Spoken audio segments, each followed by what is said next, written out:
Welcome back to Business Ethics. I'm Tom, and this video is discussing relativism, cultural relativism in James Rachel's article, but also corresponding to the book and cultural kind of phenomenon in business, right? So this video will really focus more on the Rachel's article, which is required reading, but also discuss some of the general applications to business, right? Now, we're kind of doubling back to some ethical theory, right? Cultural relativism is a kind of ethical theory, just like deontology or consequentialism. However, it differs from those in the sense that it kind of rejects the overarching idea that there are objective moral principles, right? And instead, it views moral principles as being relative to culture, cultural beliefs, or cultural norms, right? So moral relativism in general is the idea that moral principles are true or right relative to some system of belief, right? A very extreme version of this would be subjective relativism, right? So right or wrong would be relative to the individual beliefs of a particular subject, right? So what I think is right is what I think is right, and what you think is right is what you think. And that would only be the only constraint there would be consistency in our beliefs, right?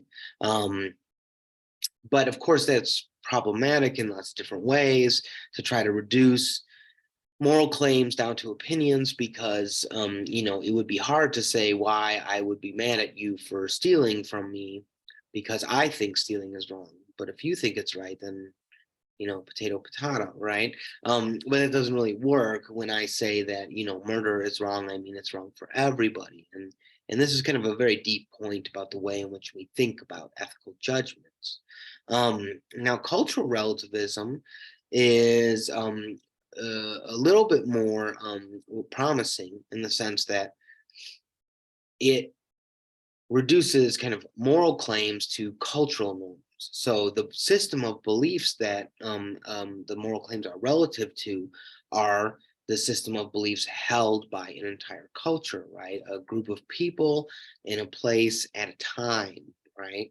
Now, this looks kind of more promising because you think, well, when we're making moral judgments, what we're really saying is that you kind of don't do things the way we do things, right? Or something like this, or you're out of step with our culture and our tradition, stuff like this, right? Now, there's a really interesting um, uh, thing that kind of that Rachel's brings up at the beginning of this article that kind of problematizes this idea of cultural relativism. And it's the following. He gives the example of, I think, the Greeks and the Galatians, right? And the Greeks burn their dead, and the Galatians eat their dead, right? They eat, if your ancestors die, then you eat your parents or whatnot. But that's the way of honoring them, right?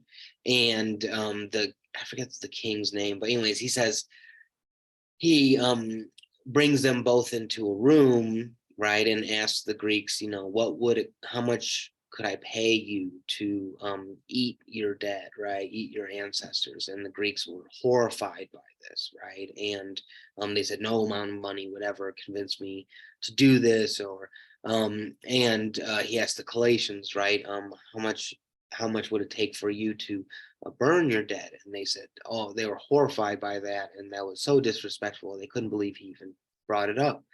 And so the point is that they both are very, very kind of firm in what they think is right, right? And there's something of a stalemate there.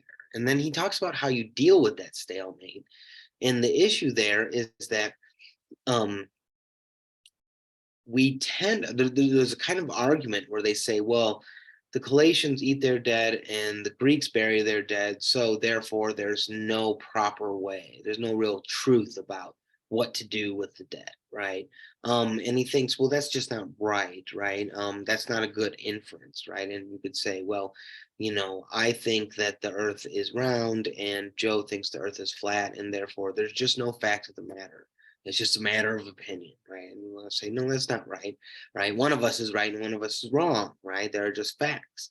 And so he thinks that kind of argument's not good, right? And so we can't just infer that cultural relativism is true based on the fact that different cultures disagree about what is right, right?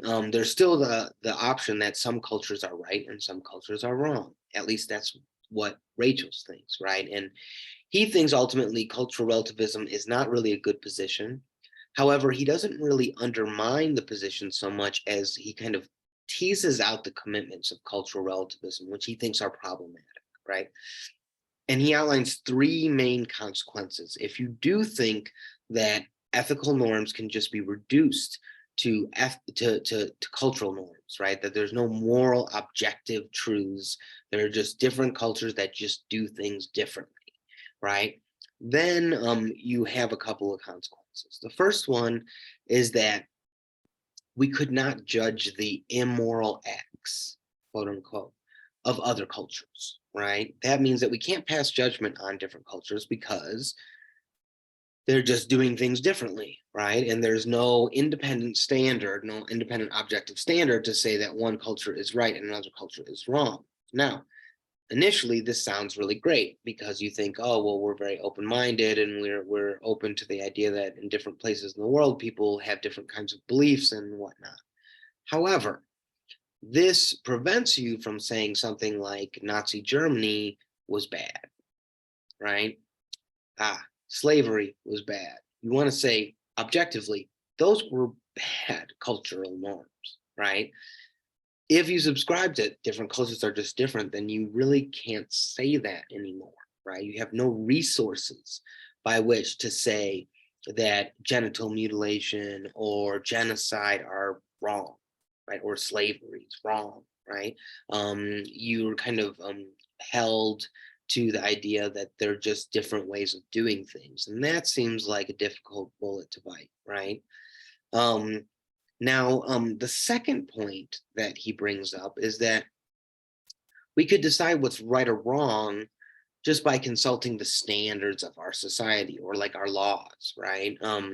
So this would be the idea that like there's no kind of room for debate about what's right or wrong. We just look at the way people behave or the laws that are in record, right?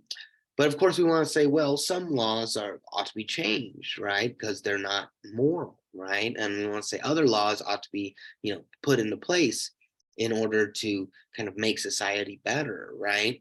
And we would seemingly have no way to deal with that, right? No way to kind of express that if we're really cultural relativists and we really think that morality is exactly the same as cultural norms, right? There's kind of no independent moral standard by which to evaluate our laws and cultural norms and say that some are right and some are wrong. See what I'm saying?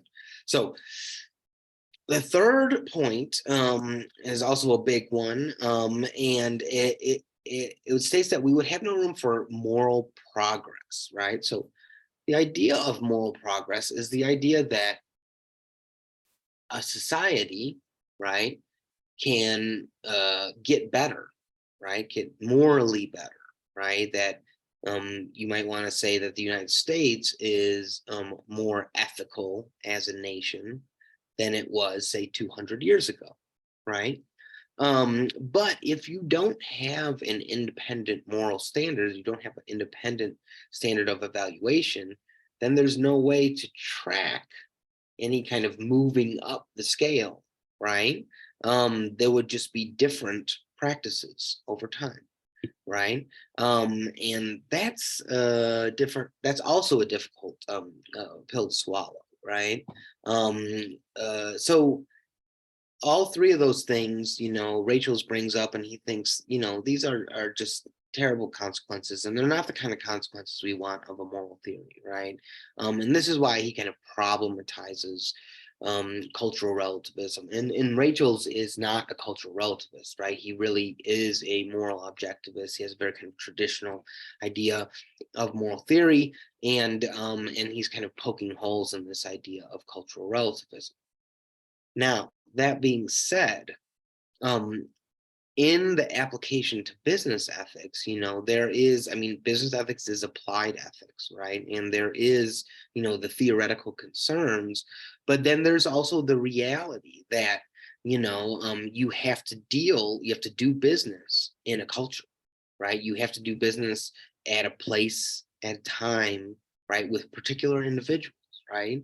And so, and especially today, there's lots and lots of international businesses, right? And so there's kind of this kind of dilemma that I think we get out of cultural relativism, and that dilemma is that on the one hand, we want to reap the benefits of cultural relativism in the sense that we want to honor cultures, right? We want to be respectful of doing, business in the Far East or in North Africa or something like this, right? And recognize that there are different cultural norms and that we should be respectful of those, right? But on the other hand, just saying that other different places do things differently, and kind of throwing out the idea of moral objectivism can be problematic, right? Saying that, for example, there is no right or wrong in business, right? Can be, we can kind of get, what would you say, swept up, right, with the cultural norms, and especially with an international business, right, because you are held by different cultural standards, right? So if you're a US company and you're doing business in Thailand, right, you are held by the standards of how they do business in Thailand and how they do business in the United States, right? And so, when you think about things like work conditions and child labor and safety, workplace safety, and all this kind of stuff, they might be very different in different places.